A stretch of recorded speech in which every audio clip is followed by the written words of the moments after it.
So folks are adding the reference, right? Right click, add reference. Okay, the reference we need is the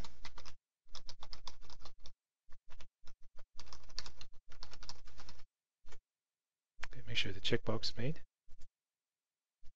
So here we need to instantiate a data table and whoa. Okay, so data table. So new one up.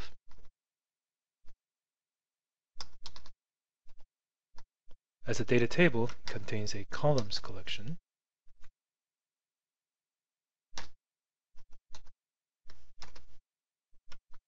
Okay, these are just labels we use to identify each column.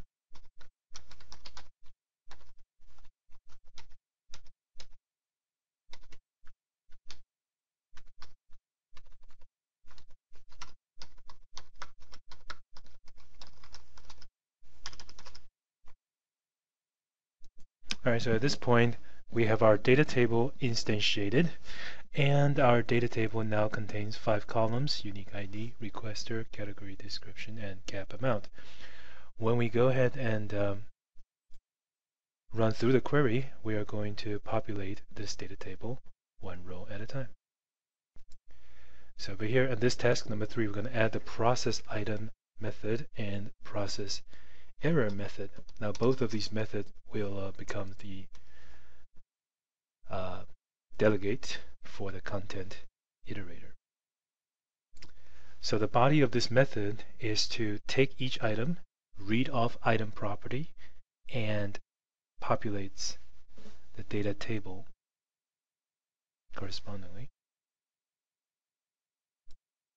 Okay, so this code first get all these fields from the SP list item, requested by,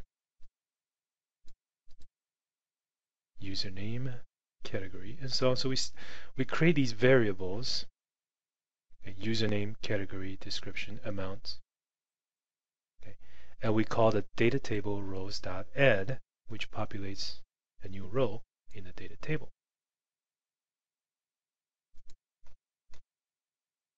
And in the process error, we're going to simply throw an error up. Okay, so username, category, description. All right, so it looks pretty good here. All right, one thing you have to make sure is that when you call the dtable rows.add, the order of these columns must match the order that you've declared earlier. So you get 5 things: ID, username, category, description, amount. You have to make sure that matches the order of these column definitions when you call the add.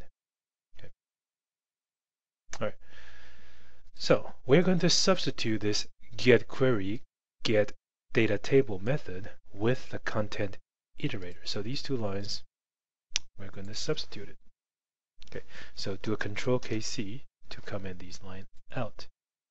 And we're going to change this to the content iterator version.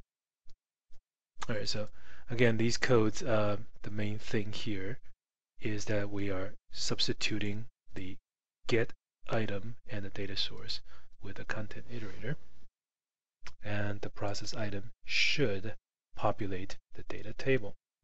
Now, if this data table isn't populated with the data, then you will have no results, because that's what the list depends on.